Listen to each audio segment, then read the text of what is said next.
Hi friends, welcome to Connect, and today we want to understand another scheduling algorithm which is called round-robin scheduling algorithm. Now, a round-robin scheduling algorithm, of course, is just a preemptive based scheduling algorithm. Preemptive, of course, you can tell that since algorithm, by now you understand that we are talking about the CPU doing some work and the like, and then also the ready queue and everything related to the processes that come into the ready queue. Then it is a preemptive scheduling algorithm because it gives equal chance to each and every process that is in the ready queue to be executed for a number of seconds that of course have to be implemented inside the same algorithm. So the CPU is shifted to the next process after a fixed interval time. The interval time of which the CPU uses in order to switch from one process to another, back and forth, whilst giving equal chance to each and every process, is called quantum time or time slice. Of course, you can tell a bread has slices and the like, meaning they should be equal chance to each and every process. This is why you are saying it is a preemptive based algorithm, not a non-preemptive based scheduling algorithm. It is a preemptive scheduling algorithm. So let's look at this question and then we'll see how we can analyze it, and of course entail now the practical approach that round-robin scheduling algorithm has when it comes to the CPU. So we have the following question. We've been given process 1 with the arrival time 0. Process 1 has the burst time which is 5, and then we also have process 2, arrival time is 0, and then the burst time for process 2 again is 3 milliseconds. Process 3, the arrival time is 0 respectively, just like any other process, but the burst time for process 3 is 7 milliseconds. Now the question reads, consider the following processes that arrive at time 0. With a burst time in milliseconds of time quantum 2 milliseconds, we need to give attention to the actual total number of quantum time or time slice that has been given in this question. So they are saying the quantum time is 2 milliseconds. We are saying round robin is shifted to each and every process based on a fixed time interval which we've been given. So meaning each process can only execute for 2 milliseconds, and then another process needs to come in. If that process, the first process that was being executed for 2 milliseconds isn't complete or executed successfully, then it has to go back into the ready queue, and then at each respective time again it will go into the CPU and be executed for the next 2 milliseconds. Meaning if one execution is done, then the total best time for that process will reduce up to the next execution time. If that execution time again passes, of course we need to reduce the total best time or the total execution time by the given quantum time or time slice of that respective algorithm. So they are saying the quantum time for all these processes to be executed is 2 milliseconds. So what are they asking for now? They are saying, okay, calculate the average waiting time for all the processes. Average waiting time for all the processes. Definitely by now we understand that for we to find the average waiting time, we need to calculate for the waiting time for each and every process. Then from there, we'll add up the waiting times for all the processes and divide by the total number of processes, which is 3. How do we now find the waiting time for each and every process? Well, we need to create a visualization of how all the processes are being dealt with by the CPU using a Gantt chart. So definitely this is where we are now. Time slice is 2 milliseconds, and definitely we need to plot a Gantt chart. So this is the Gantt chart for the entire 3 processes that we've been given. So they are saying, okay, the time slice is 2 milliseconds, and the arrival time for each and every process, you can tell I didn't even copy here because I understand that, okay, the arrival time is 0 for each and every process and 0, and that definitely also process 3, the arrival time is 0. So meaning definitely they are all in the ready queue by the time the CPU wanted to start working on any of the processes. So we'll start from process 1 because they are all in the ready queue. So let's start with process 1, just the order for we to stick to the order. Process 1, okay. Process 1, since time slice or time quantum is 2 milliseconds, then process 1 will definitely execute for 2 milliseconds.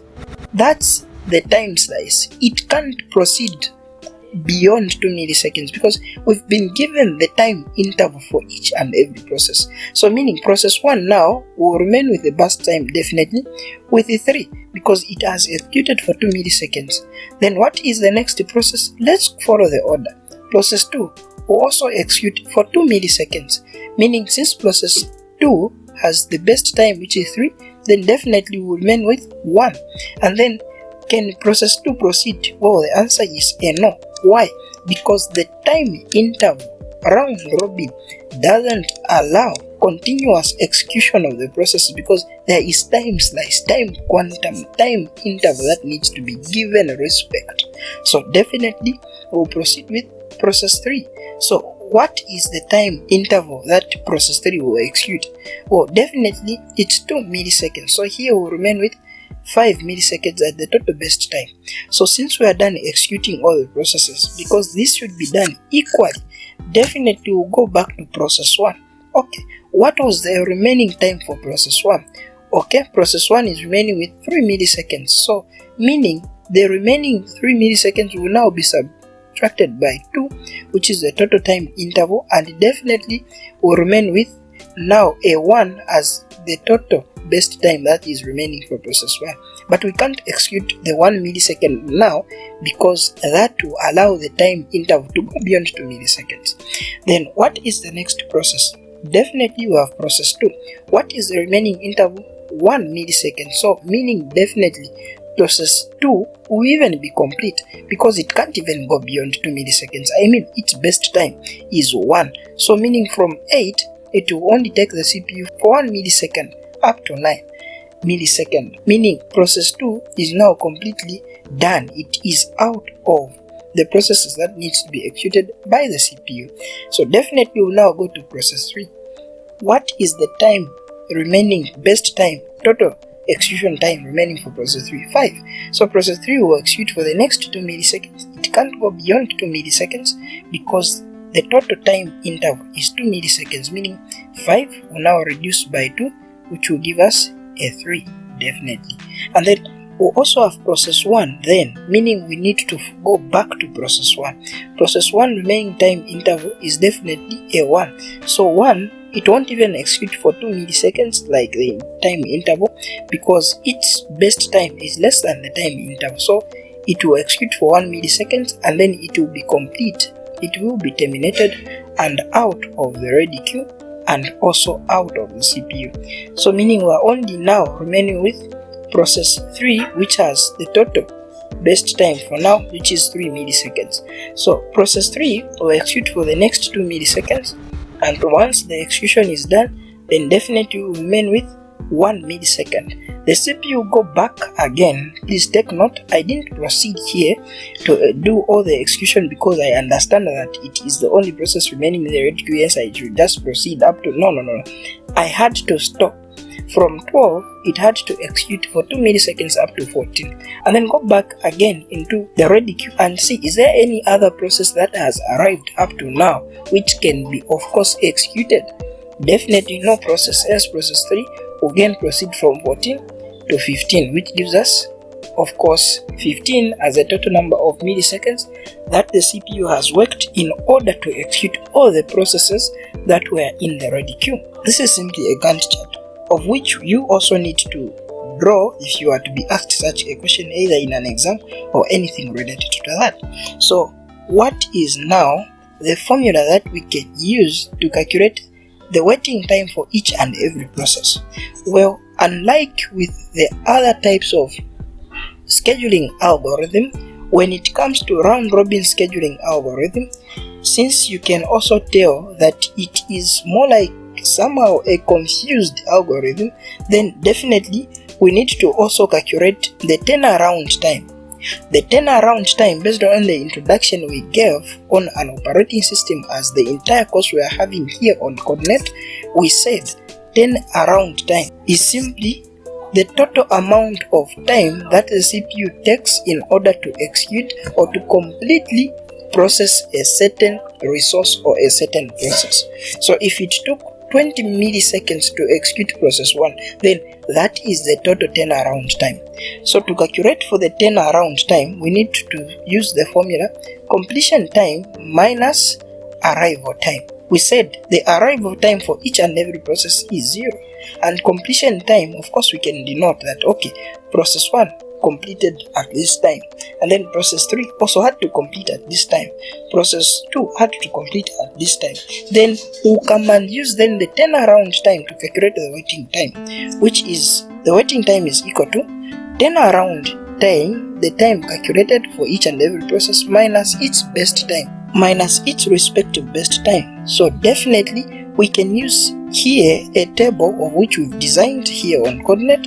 We can just use a table for we to actually find the actual waiting time for each and every process. So we are saying, okay, process 1 to process 3, they are here. Definitely completion time for each and every process is here. What are we talking about? Okay, why are we saying process 1 completion time is 12 milliseconds?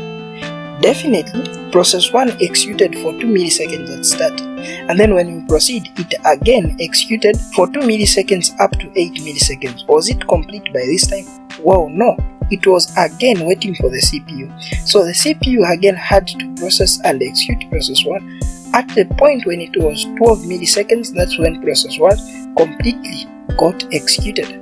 Hence the completion time for process 1 is definitely 12 milliseconds. Then process 2, if you were to understand, the completion time is definitely 9 milliseconds. It had to execute for 2 milliseconds starting from 2 to 4, and then definitely it again had to execute for 1 millisecond starting from 8 to 9 as a millisecond. So definitely this was the last time when process 2 was being executed by the CPU. Hence the actual completion time is definitely 9 milliseconds. Process 3 actual completion time is 15 milliseconds, and then the arrival time for each and every process in the question we were given 0 milliseconds for each of the processes. Then when we do, of course, the computation and the mathematics, which is the subtraction, completion minus arrival time, we are getting the turnaround time, which is 12 minus 0, definitely we have a 12, 9 minus 0, definitely we have a 9, and 15 minus 0, we have a 15. And how can we now calculate the waiting time? Well, definitely it is turnaround time minus the respective best time for each and every process. So 12 minus 5, which is the best time for process 1, we get a 7 as the actual waiting time. Then definitely 9 as the turnaround time minus 3, which is the best time for process 2, we get a 6 as the actual waiting time. Then definitely again 15 as the turnaround time for process 3 minus 7 as the best time for process 3, definitely we get a 8 as a waiting time. Hence finally we can now calculate the average waiting time for all the processes, because when we add up the actual waiting times for all the processes and then divide by the total number of processes, which is 3, definitely we get the average waiting time. Hence the average waiting time for all the processes, we can say, okay, 7 as the waiting time for process 1, 6 as the waiting time for process 2, and 8 as the waiting time for process 3, divide by the total number of processes. Of course, you can tell the board mass thing is equal to 7 milliseconds as the actual average waiting time for all the processes. Hence we are done. Please double check the video and understand its content. This will prepare you to the actual implementation of all the content we are doing in operating system, as we come and see how we can customize one of the operating systems that are already available today, of course the popular ones. Let's proceed in our next session. Don't forget your own coordinate, and don't forget to subscribe, like, comment and share for we and the other people to have the same knowledge as you are also doing so. So let's proceed on our next session as we understand now the first in first out page replacement algorithm. We are now switching from the scheduling algorithm to the page replacement algorithm. How does the main memory actually work with these things? Let's proceed on our next session, and please, you are on coordinate.